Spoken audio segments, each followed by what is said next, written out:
ಇನ್ನು ಕೈಮನೆಯಲ್ಲಿ ಹಾಸನದಲ್ಲಿ ನಡೀತಾ ಇರುವಂತಹ ಸಮಾವೇಶದ ವಿಚಾರಕ್ಕೆ ಸಂಬಂಧಪಟ್ಟಂತೆ ಒಂದಿಷ್ಟು ಬೆಳವಣಿಗೆಗಳಾಗ್ತಾ ಇರುವಂಥದ್ದು. ಕಾಂಗ್ರೆಸ್ನ ಹಾಸನದ ಸಮಾವೇಶ ಪಕ್ಷದಲ್ಲಿಯೇ ಗೊಂದಲ. ನನ್ನ ನೇತೃತ್ವದಲ್ಲಿಯೇ ಕಾಂಗ್ರೆಸ್ ಪಕ್ಷದಿಂದಲೇ ಸಮಾವೇಶ ನಡೆಯಲಿದೆ. ಸಿದ್ದರಾಮಯ್ಯ ಕಾಂಗ್ರೆಸ್ ಪಕ್ಷದ ಸಿಎಂ, ಸಮ್ಮಿಶ್ರ ಸರ್ಕಾರದ ಸಿಎಂ ಅಲ್ಲ ಅಂತ ಹೇಳಿ ಡಿಸಿಎಂ ಡಿಕೆಶಿ ಹೇಳಿದ್ದಾರೆ. ಕೆಲವರು ವೈಯಕ್ತಿಕವಾಗಿ ಮಾತನಾಡಬಹುದು, ಆದರೆ ಒಂದೇ ಪಕ್ಷ ಒಂದೇ ಚಿಹ್ನೆ ಇರೋದು. ನಾನು ಸಿಎಂ ಮಾತನಾಡಿದ್ದೇವೆ, ಯಾವುದೇ ರೀತಿಯ ಗೊಂದಲ ಇಲ್ಲ. ಎಐಸಿಸಿಯಿಂದ ಈಗಾಗಲೇ ಸೂಚನೆ ಬಂದಿದೆ ಅಂತ ಹೇಳಿ ಡಿಸಿಎಂ ಡಿಕೆ ಶಿವಕುಮಾರ್ ಹಾಸನದ ಸಿಎಂ ಸ್ವಾಭಿಮಾನಿ ಸಮಾವೇಶದ ವಿಚಾರಕ್ಕೆ ಸಂಬಂಧಪಟ್ಟಂತೆ ಮಾತನಾಡಿದ್ದಾರೆ.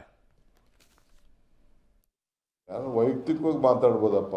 ನಾನು ಕೂತ್ಕೊಂಡು ಕಾಂಗ್ರೆಸ್ ಪಾರ್ಟಿಲಿ ಮಾತಾಡ್ತಾ ಇದ್ದೀನಿ. ಸಿದ್ದರಾಮಯ್ಯನವರು Congress chief minister. Is not A chief minister of any collusion party. ಒಂದೇ ಪಾರ್ಟಿಲಿರೋದು, ಒಂದೇ ಚಿಹ್ನೆ ಇರೋದು, ಒಂದೇ ಪಕ್ಷ ಇರೋದು. ಅದು ಯಾರು ವೈಯಕ್ತಿಕವಾಗಿ ಮಾತಾಡ್ಬೋದಪ್ಪ.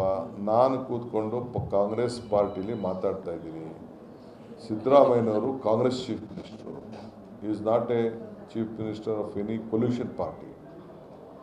ಒಂದೇ ಪಾರ್ಟಿಲಿರೋದು, ಒಂದೇ ಚಿಹ್ನೆ ಇರೋದು, ಒಂದೇ ಪಕ್ಷ ಇರೋದು.